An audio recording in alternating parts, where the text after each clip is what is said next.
explain the program. There we go. Sorry, it'll be cut off a little bit. Next, I'll explain the program and what participation for it looks like. And then I'll run down the criteria for participation. It's not included here, but then there's a couple guests here that'll talk about their experience with the pilot for this. And then I'll talk about the next steps for launching and after all that. So here's where we are. A foundational principle for metadata and HathiTrust is that all of our metadata originates from our contributing institutions. We do no correction or enhancement work in-house at this time. Therefore, all enhancement, remediation, and/or correction work comes from those same contributing members in the form of work in their own home catalog, and then resubmitting those records to HathiTrust. The upside to this is that HathiTrust has the benefit of decades of energy, diligence, and intelligence of catalogers and the like in supporting our entire catalog. The downside is that this wasn't on purpose, in that 17+ million records were not created specifically and lovingly for HathiTrust. So in other words, to be completely realistic about it, that same community of catalogers and other library professionals has other things to do than work on records solely for HathiTrust. At best, will always be secondary, if not tertiary concerns, with the home institution coming in first place, and then likely WorldCat just after that. That's reality, but that doesn't mean that the quality of records in HathiTrust isn't a larger concern to both HathiTrust and our members. There are some barriers that have existed in the past to resubmitting updated records to HathiTrust: lack of communication on our part, resource availability at home institutions, and so on. But during ETAS, that balance changed slightly. Professionals at any ETAS active library could access the scans for any item in HathiTrust that they also held a physical copy of, as I'm sure everyone here knows. There was the larger question of work that could be done at home, and ETAS helped fill that void for homebound cataloging professionals. HathiTrust was also in more frequent communication with member institutions than before. Processes were updated and where possible automated. And while all of this was going on, the HathiTrust Community Metadata Strategy Task Force was meeting and writing a report of recommendations for HathiTrust to consider as we strategize about future metadata projects. Along that same line, post-ETAS, we heard requests from different members about providing one-off access or project-size access to volumes in HathiTrust for cataloging purposes. And the final thread I want to draw in here into this already fairly large web of reasoning is that HathiTrust already had a mechanism for its user support team to access items for the purposes of evaluating cataloging or image quality issues that would otherwise be limited view. We call it collection administration access, and it grants members of that team full access to all the scans in HathiTrust catalog for the purposes of investigating reports from users. That was about as brief as I could make this sort of background, but all of that brings us to HathiTrust's response to the recommendations and requests and desire to be an entity of support for our members and the library world more generally, especially if we can improve our own catalog in the process. So we took all of those insights from ETAS, the requests and suggestions that we'd received, and the energy and enthusiasm that persisted after ETAS was turned off for our members, and started to piece together a program that would support our members in improving their metadata. The first iteration of this program originated from the University of Michigan's request for post-ETAS support for their ZazTech project. In 2019, pre-COVID, a provisional circulation project was started. In the first 9 months, they were able to improve around 1,650 records. Those volumes were shipping from closed stacks building, involved lots of staff time to pull the books, mark them as unavailable, ship, return, and so on. But starting in May of 2020 through May of 2022, the project morphed into a focused ZazTech project, drawing from a record list of eventually around 220,000 records, not all of which needed to be fixed, not all of which are on HathiTrust. This is just the candidate list they were drawing from. And at first they used ETAS to work on this project until that was wound down for Michigan. And then you were using what we're now calling the Metadata Quality Improvement Program. A small cohort of staff were then able to update nearly, in that time window, 23,000 records across 26 languages without involving any non-cataloging staff. This was such an unmitigated success that we expanded the single test instance into a larger pilot. That pilot involves seven member institutions and ran from May 2022 through September 2022. Those institutions were University of Michigan again, University of California, San Diego, Cornell University, Harvard University, Penn State, University of Virginia, and the University of Illinois, Urbana-Champaign. Similar to the University of Michigan's project, each of these institutions had collection administration access granted to catalogers or metadata professionals at their institution, with the caveat that at least some of the records they worked on had to be those that they had originally submitted to HathiTrust. This was necessary because Michigan has an automatic process through ALMA that resubmits any records that have been touched to HathiTrust if it was flagged as having previously been submitted. One example project from that cohort is the University of California, San Diego. One of the featured collections in HathiTrust is the Scripps Institution of Oceanography collection, which contains around 111,000 items. Having access to all of those items allowed the participating staff at UC San Diego to begin to dig into the records in the collection without needing to pull them from their physical locations, making a project like this possible in the first place. All of the pilot institutions eventually had their own projects ranging from the deceptively simple, like working through a list of records for all of the records that the institution had deposited, which we generated for them, up to the more specific, like the two I just spoke about. Some representatives from those institutions are here, and they may be able to speak more to how their own experiences once we get further on to the Q&A at the end. But we found the results of the expanded pilot to be a success as well, which brings us to the public phase. So here we are, the Metadata Quality Improvement Program. In brief, the HathiTrust Metadata Quality Improvement Program grants collection administration access, CAA, to senior level metadata professionals from a participating institution for the purposes of remediating and/or enriching records in their local catalog, eligible records from which will then be resubmitted to HathiTrust. Collection administration access, which I noted at on an earlier slide, but will repeat more specifically here, is full text image access to the entire HathiTrust corpus for the purposes of metadata or image quality review and correction. So from that brief description, specific points I want to emphasize. In this first public phase, I went too far there. There we go. Only depositing or contributing institutions are eligible, but the eventual goal is to make this open to any member library. Participants in this program will have collection administration access granted to any metadata professional with senior level responsibilities. More on that later. The records that are updated in the home catalog, whether it be corrective, remediative, or enhancement work, will be resubmitted to HathiTrust when appropriate, i.e., when they're in items that the institution has deposited with HathiTrust. And really, while there are more specific criteria to each of those points that I'll go into further in just a moment, at its most basic level, that's it. One thing I want to underscore here, though, is that unlike ETAS, this is full catalog access, and there's a reason for that. Well, we obviously want participants to resubmit updated records for the items they've previously deposited to HathiTrust and any future items they may deposit. And doing so as a criteria for participation, as I mentioned earlier, we are at best a secondary beneficiary of improved records.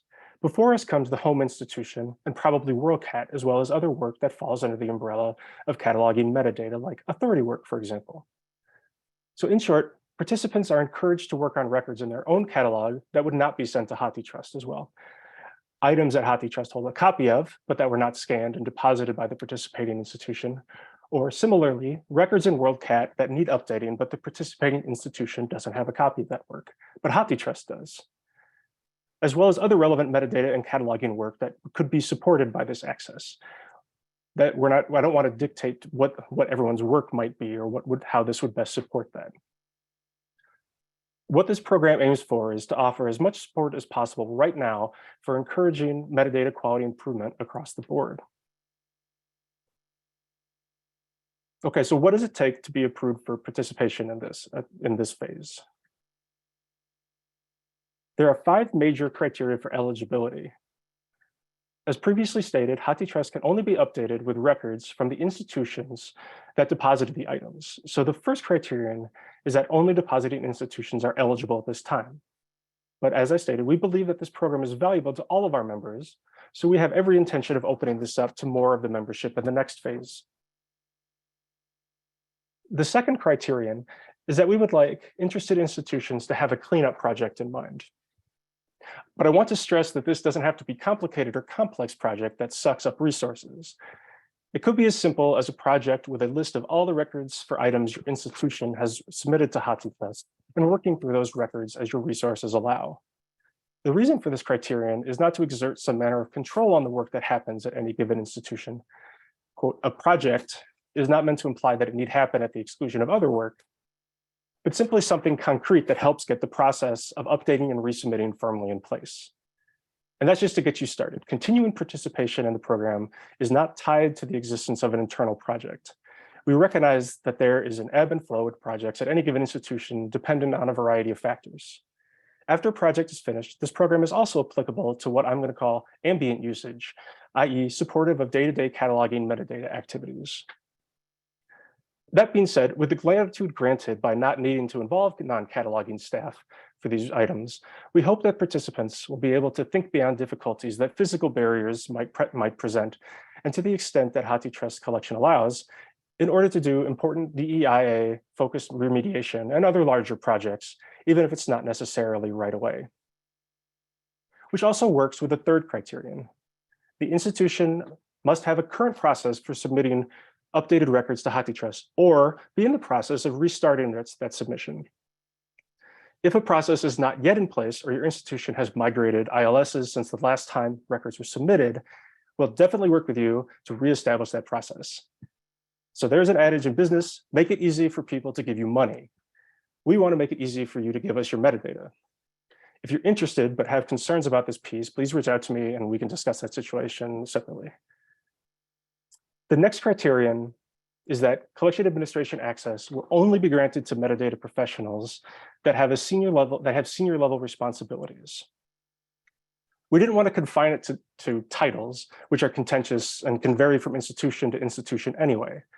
So while this is not horribly exact, senior level responsibilities as opposed to junior level, we felt that was as clear as we could make it without excluding potential participants that would be able to make good use of CAA. And finally, each institution will designate a point person, and they'll be expected to check in with HathiTrust like once a semester. So like thinking of semesters as fall, winter, spring, and summer, respectively. What this will look like and when it will happen might change depending on how things go, so that's not necessarily set in stone. Okay, now that I've laid out the criteria for participation and how the program works a little bit all in a flow, I want to pause here to give an opportunity for some representatives from the pilot institutions to talk about their experiences. Unfortunately, we had a conflict with one of the guests mentioned in the initial webinar description, but all the same, we're very lucky to be joined here today by Ryan Finnerty, the head of Database and Authorities Management and NACO coordinator at the University of California, San Diego Library, Amy Armitage, the project and outreach program manager for information and technical services at Harvard University Library, and Lee Billings, the metadata management librarian at the University of Michigan Library. I've asked them to talk informally about their experiences with the pilot. I'm not sure who wants to go first. We can just go down the list, but you guys can unmute yourselves, I think, and go for it. That sounds good. And since I'm first on the list, I'll go first. And everyone can hear me all right? Okay, good. So as Graham said, I'm from UC San Diego, and he also mentioned that the main project that we focused on was working with records from the Scripps Institution of Oceanography. We've had a team in place consisting of people from UC San Diego and other people from the California Digital Library for several years, working on this collection in HathiTrust, trying to open up as many volumes as we can to full text viewing. And so we've been doing that through a variety of means, like trying to secure rights and all of that. But one thing that we thought we could do as part of that was look at some of our serial runs that where part of the run was before the copyright divide and some of it was after the copyright divide. So in the data that we've contributed to HathiTrust in the past for the item information for each serial volume, we only included the enumeration. We never included the chronology along with that item information. And so HathiTrust didn't know the year for something like if it was published in 1935, it should be locked down, but 1923, it can be opened up. So we went through serials that we submitted as part of the Scripps collection, US imprints, looking at that copyright divide, and then started adding the chronology to that. and then resubmitting that data to get those opened up. And we did open up quite a lot. So Renata Ewing at the California Digital Library, who's part of this team, she looked at, she's been keeping stats on how many volumes have been opened up over time. And so in the past like 1.5 to almost 2 years, we have opened up over 1,300 volumes in the scripts collection in HathiTrust. And some of it was from this project and some of it was from other things we're doing, but that's very good for us, you know, because we're trying to get as many of those open as possible. And so that was our chief project we were working on. But we also had 4 people locally who were given the CAA access, and our chief serials cataloger was one of them, and she absolutely loved the access. We all got addicted to ETOS, you know, when we were all quarantined at home. And so once ETOS was taken away, you know, it was kind of hard to live without it. So having this back was really good. I'm going to put into chat just a comment from our serials cataloger about why she found it useful in her work.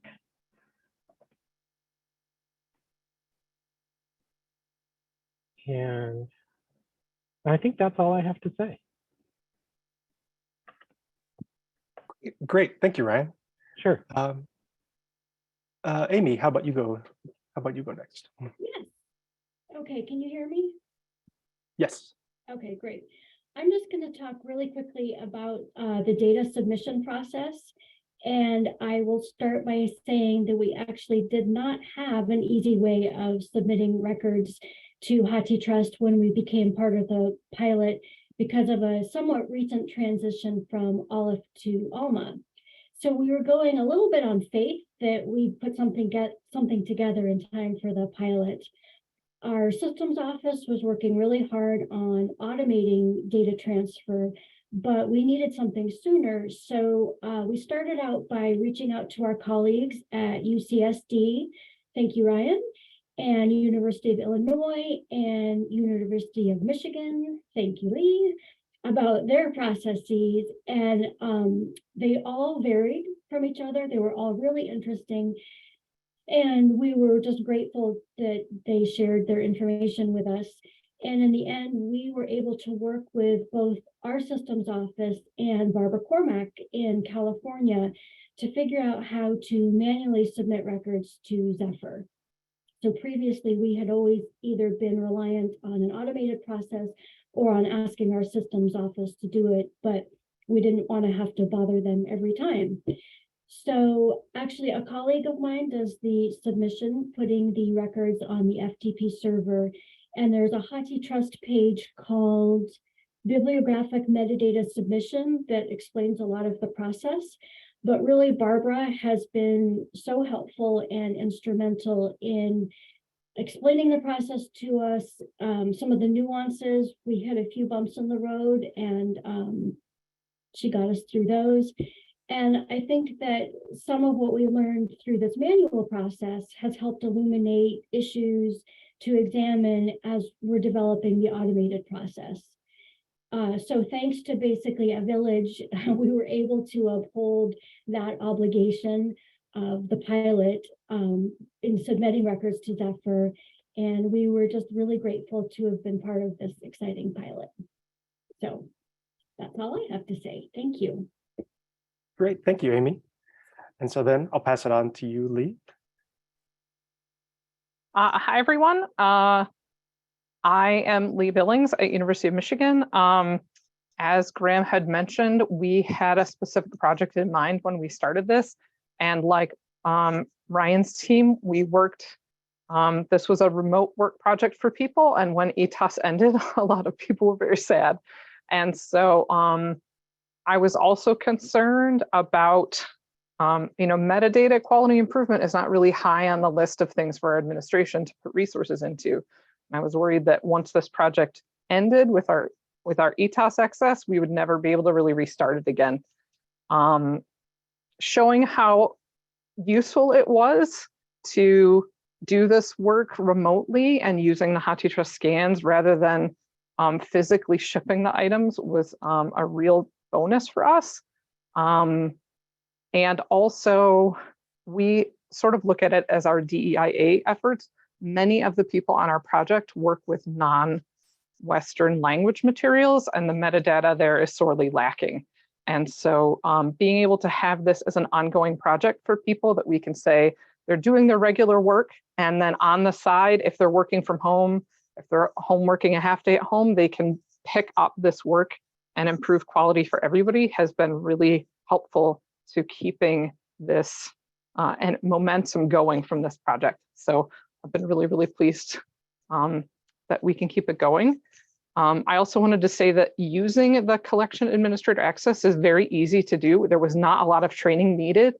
Once people had signed all their forms, it's really easy to use, no differently than just logging in to HathiTrust like you would normally.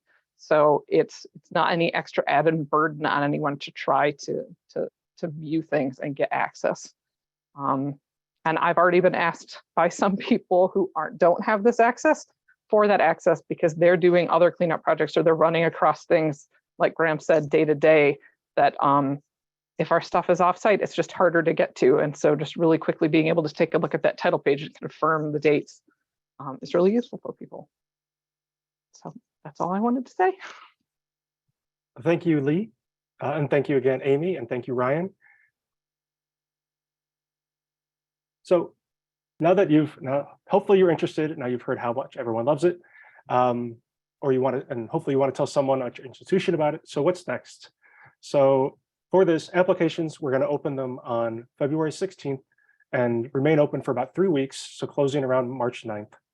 After that, we don't really have a confirmed reopening date. We'll just see how this first opening goes. But I'm imagining that start of summer will be around the next open date. So kind of on a cyclical, like semester basis to help, since that seems like it would work pretty well with everyone's potential planning. But that will be a little more forthcoming in the future.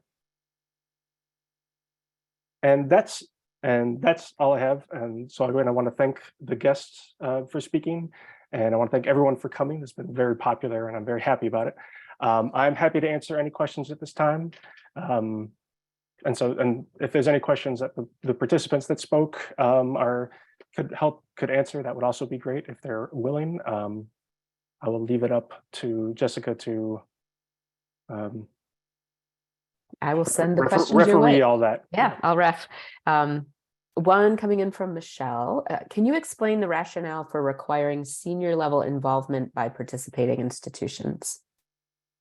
Yes, the senior level metadata response is a responsibilities based. So what we wanted to, because there are, Lee kind of hinted at this, that there's a lot of forms and there's not a lot of forms, but there are forms to sign and there are legal rules for the purposes that this can be put. We felt that we wanted just to be safe, because we very much don't want to be sued, that putting this to experienced professionals that have experience in the field and have had their responsibilities sort of,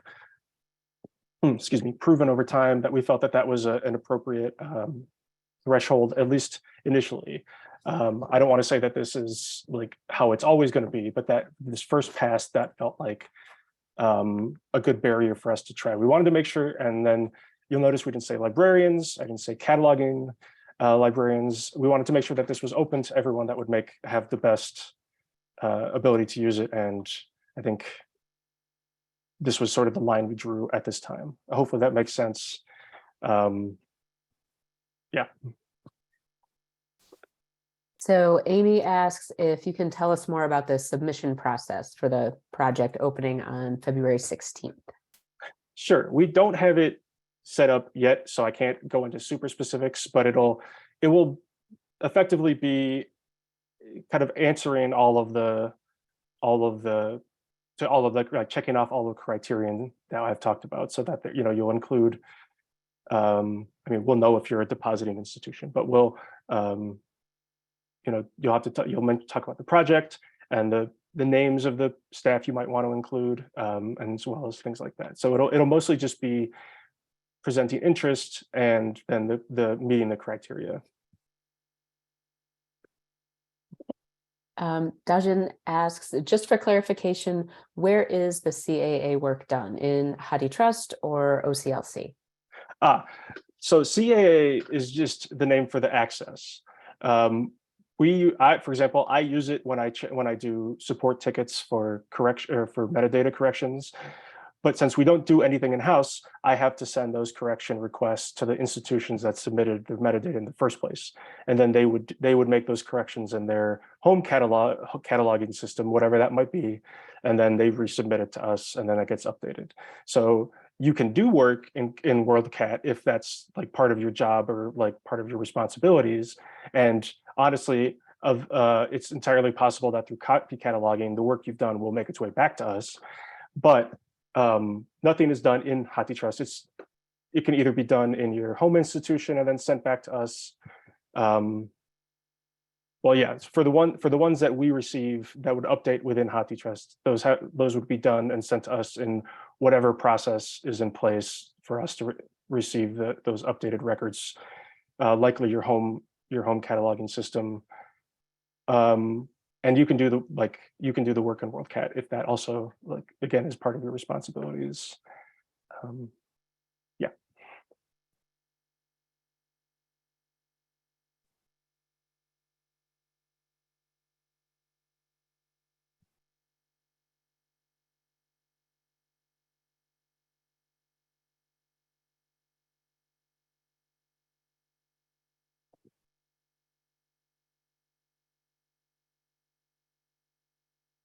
Any other questions?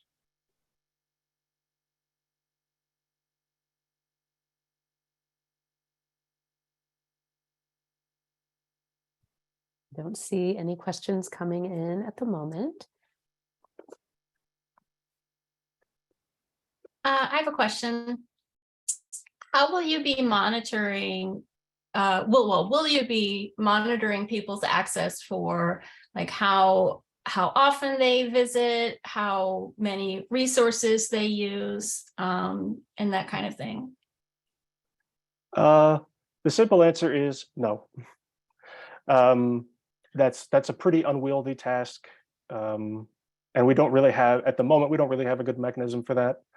I don't know that also that there's a lot to be gained for us for doing that, because it's hard to say what would be, I mean, like what would be a reasoning behind checking that. I mean, the most pertinent thing is, is someone using this for personal reading reasons, which we don't want, and is absolutely verboten, and that's very clear on the forms that everyone fills out. This is purely for work purposes, but this is the responsibility that everyone's taking by signing up.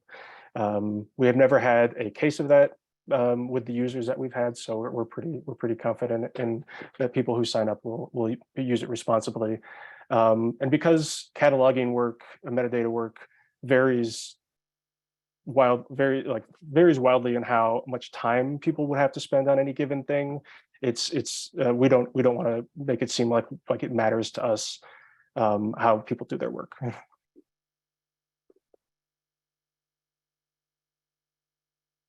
Yes, Heather Weldon has put the access terms of use into the chat for collection administration access, if anyone wants to review that. And Amy had a good suggestion to put up a little information on the website about each of the projects. So I think, Graham, you and I and all the pilot groups, we can do that, because I think it is more website stuff to be coming. Absolutely, absolutely. And I see there's a question from Deanna. Deanna, you should be able to. Hi. Yeah, I should have typed it, but I can't even articulate it properly. So you were very clear. You had a slide that talked about which groups of records can be edited. And I had thought initially before the presentation that this is really aimed at institutions editing their own deposits. But then you explained that there are times when you would correct records for items that you did not deposit. Could you Yes. explain that again? And then, like, I'm public services, I use HathiTrust all the time. This isn't where I see a few mistakes and I want to let someone know. This is like collective groups of records, and I wasn't sure when an institution would be doing groups of records that they didn't deposit. Okay, so here, yeah, I think I can answer that pretty well. So here's how I envision this is, well, in the instances you're talking about where you notice something and it's not something that you could work that you would notice in your own catalog, let's say, if it was just something that you noticed in HathiTrust, you can use the normal mechanism, which is submitting a user support ticket, and then we'll go through our process. That doesn't change any with the advent of this program. As far as working on other records, what I'm imagining, because everything has to make its way to HathiTrust, no one at this time does any direct intervention in our database, in our catalog. What I imagine this is more supportive of cataloging work that happens in the institution, and that we want to make it so that when records that also have been submitted to HathiTrust at those institutions are worked on, that it is easy to resubmit them to us, but that you're not bound solely by what you have given us. As everyone kind of knows from ETAS, like that helped with this, there was overlap reports that everyone received or could receive that indicated that like not everything that you've submitted to us is 100% of what HathiTrust has that overlaps with your catalog. And since everyone has, to some degree, their own home catalog, if you want to access something to update a record that you haven't, that is not an item that has been scanned, that's been submitted to HathiTrust, I want to make sure that you are also able to do that you feel like you can take that initiative and do that. Does that make sense? Yes, thanks. Great.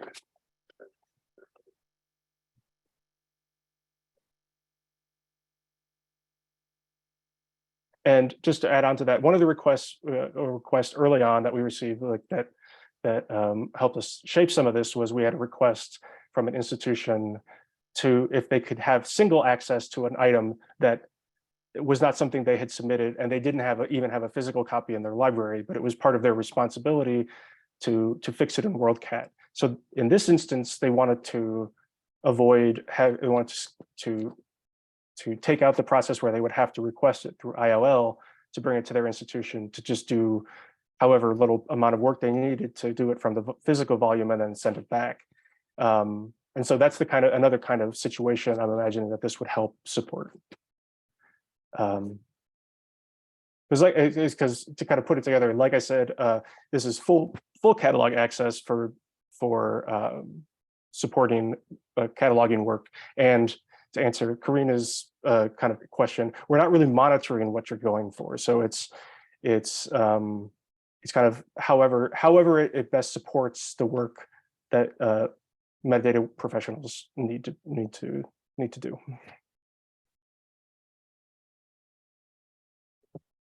So Kristen says, to clarify, if my library corrects or enhances a record for a book not submitted to HathiTrust, we should supply the enhanced record to HathiTrust. No, sorry, I don't know that I stated that specifically. It's only beneficial. It's only like our catalog only gets updated when a record that that matches an item that was submitted gets sent to us. It has to be from each item has a matching record from the institution that submitted the item.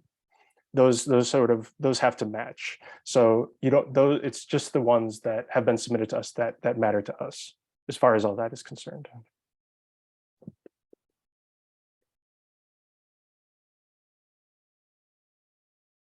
I've gotten a message to ask the participants, so like Amy or Ryan or Lee, what kind of corrections or enhancements that you've found that you've had to make, just kind of generally, if you're able to speak to that at all.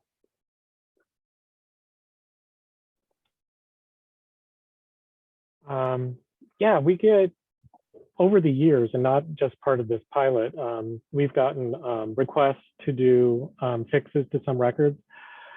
Sometimes it's something really bad, like we swapped the barcodes on the wrong records. And so the metadata in HathiTrust doesn't match the scan at all. So we'll go in and we'll fix those, get the right metadata associated with the right scan and resubmit that.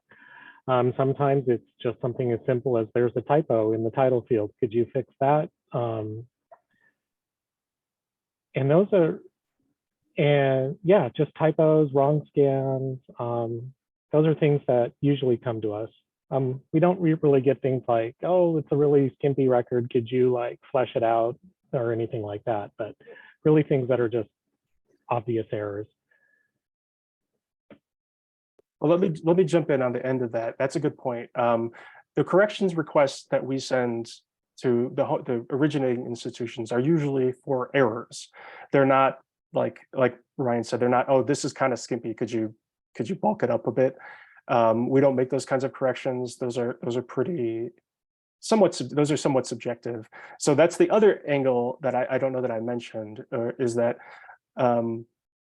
we're hoping that with this kind of access we'll be able to, that people will feel empowered to do that kind of work on their own for the benefit of their own institution, and that we will receive secondary benefits from that. There's no requirement of that per se, but that's the kind of hope that this will help support that kind of like further cataloging enhancement, I guess. Anyway, sorry, and I know Lee can speak to the corrections and enhancements that have been done, as she has a super HathiTrust user support worker from way back, as well as a person on this pilot. So I'm going to pass it to her. I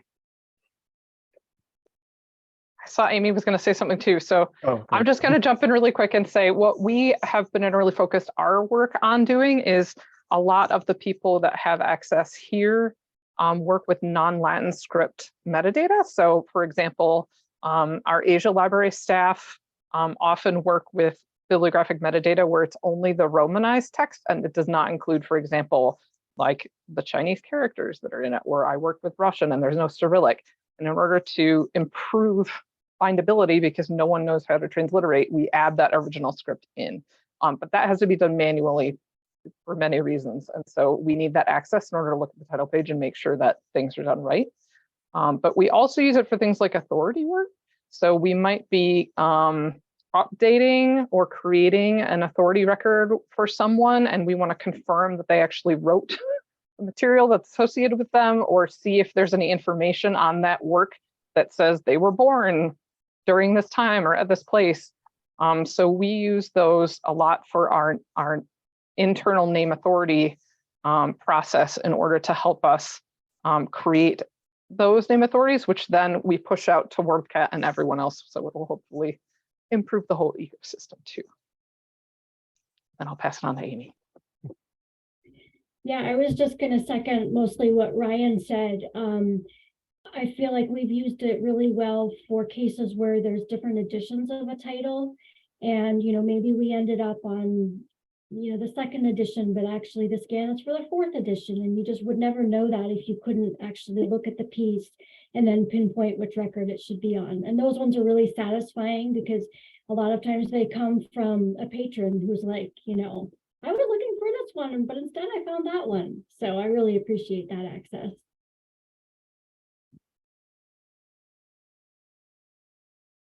Yeah. Oh, I want to underscore too something Lee said. That I would really love it, since my second language is Japanese, and I know I've gotten lots of comments from non-Western language librarians and users over like that.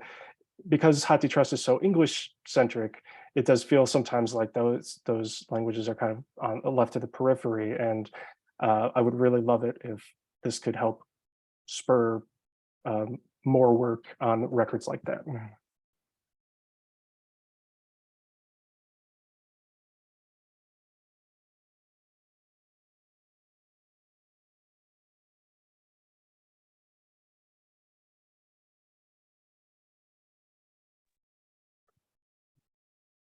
I don't see any more questions coming in through chat, but if anybody has one, you're welcome to unmute and shout it out there.